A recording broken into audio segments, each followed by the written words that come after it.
एक कहानी आती है कि एक राजा थे और राजा जो है उनको अहंकार था थोड़ा, जैसा राजाओं को हो जाता है।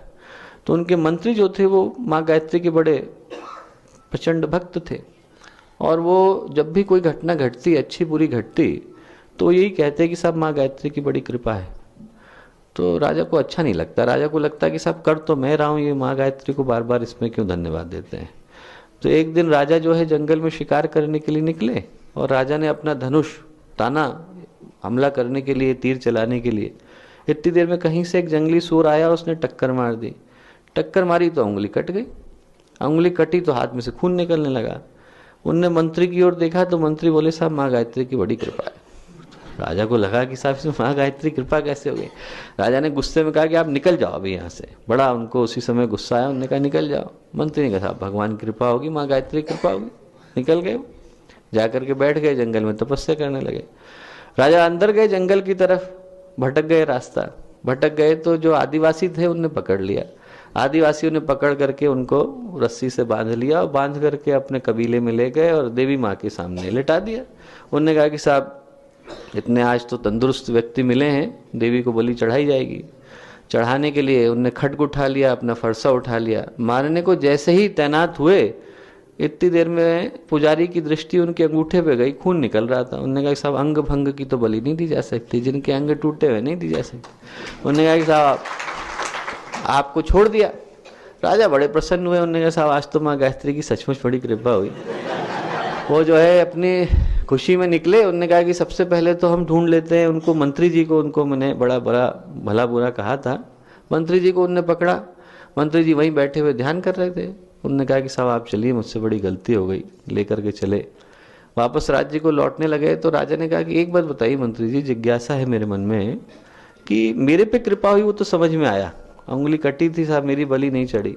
आप पे क्या कृपा हुई? आप पे तो मतलब मैं इतना कष्ट उठा आपको साहब, आपके हाथ, आपको मैंने इतनी गाली दी, भला बुरा कहा, निकाल दिया। मंत्री बोले साहब आपसे ज्यादा कृपा तो माँ गायत्री ने मुझ पे करी। उन्होंने कहा क्यों? उन्होंने कहा इसलिए कि साहब मैं यदि आपके साथ होता, आपने न निकाला होता तो आपका तो हाथ कटा था।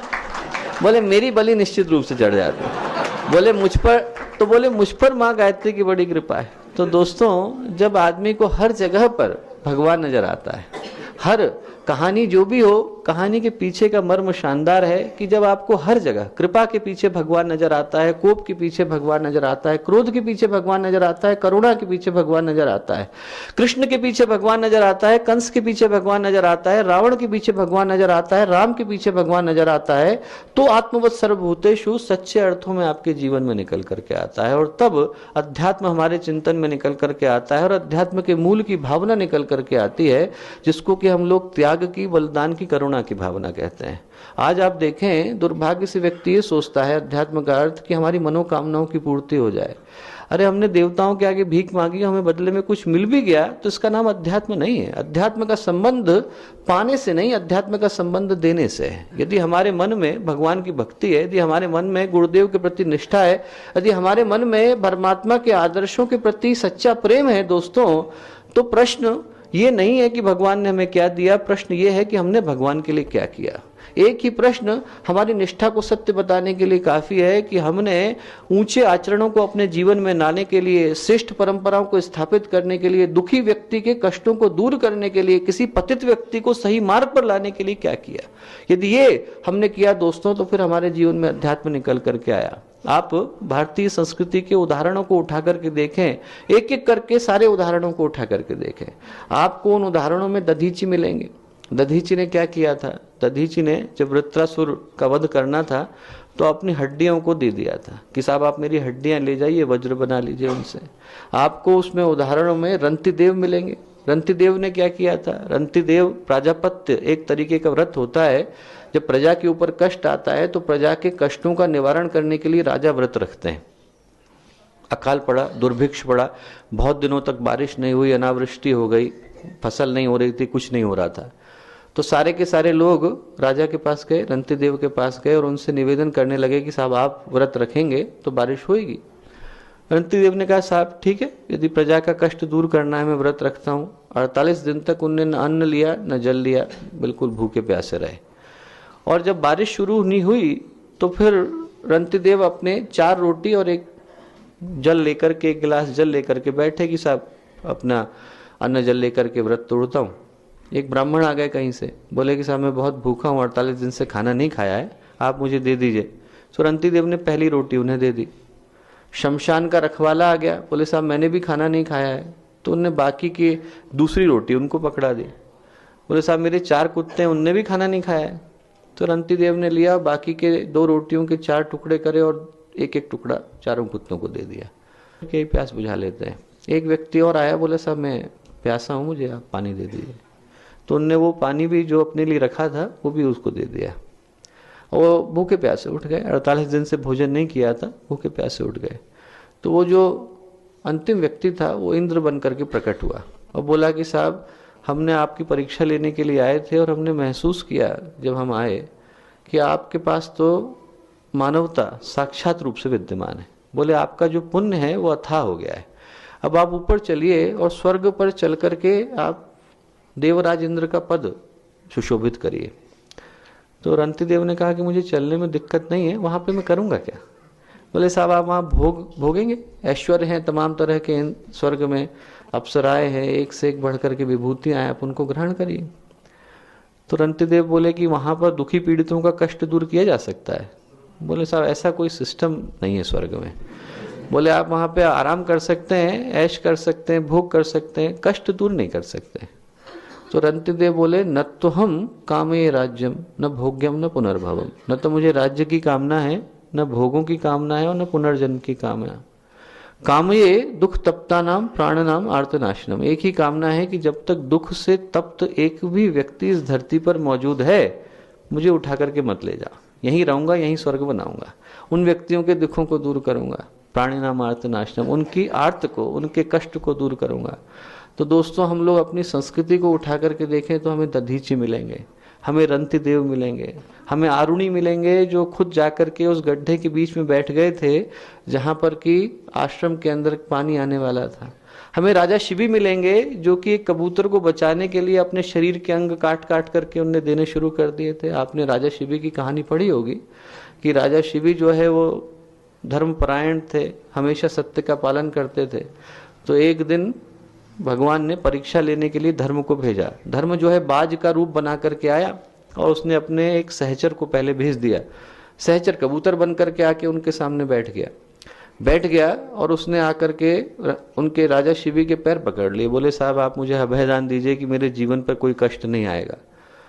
तो राजा शिवी बोले कि भाई जो भी शरणागत होता है उसकी रक्षा करना राजा का धर्म है, आप मेरी शरण में आए हो, आपकी रक्षा मैं करूंगा, वचन देता हूं। इतनी देर में एक बाज आ गया। बाज बोला कि साहब मैं ये कबूतर जो है मेरा आहार है, मैं खाने वाला था इसे, अब जो है आप भूखे को भोजन देना भी धर्म है, आप भूखे को भोजन दिलाइए। अब बड़े धर्म संकट में पड़े राजा शिवी, उन्होंने कहा कि बात तो सही है, शरणागत की रक्षा भी धर्म है और भूखे को भोजन देना भी धर्म है, तो किसकी रक्षा करूं? तो राजा शिवी बोले कि ऐसा है भैया कि तुझे तो मांस चाहिए। उनने कहा, बोले यदि मैं अपने शरीर से इस कबूतर के वजन का मांस काट के दे दूं तो कोई दिक्कत तो नहीं है? बोले नहीं, मुझे तो जहां से मिल जाएगा वहीं से खाने को तैयार हूं। तो राजा शिवी ने तराजू मंगाया, एक तरफ कबूतर को बिठाया गया, अपने शरीर में से उन्हें चाकू लेकर के काटा, जिंदा मांस और दूसरी तरफ रख दिया, कम पड़ा। दूसरे हाथ से निकाला, काटा, कम पड़ा। जांग से निकाल करके रखा, कम पड़ा। इधर से निकाल करके रखा, कम पड़ा। उन्होंने कहा अब तो पूरा शरीर ही काट के देना पड़ेगा। पूरा काटने को तैयार हुए, भगवान प्रकट हो गए। बोले हम तो मांस लेने के लिए नहीं आए थे बेटा, हम ये देखने के लिए आए थे कि तेरे दिल में करुणा है कि नहीं, तेरे दिल में त्याग है कि नहीं, बलिदान है कि नहीं। तो दोस्तों हम लोग यदि भारतीय संस्कृति के इतिहास को उठा करके देखें तो हमें जो अध्यात्म की प्रेरणाएं मिलेंगी, हमें जो अध्यात्म की शिक्षाएं मिलेंगी वो इन व्यक्तित्वों से मिलेंगी।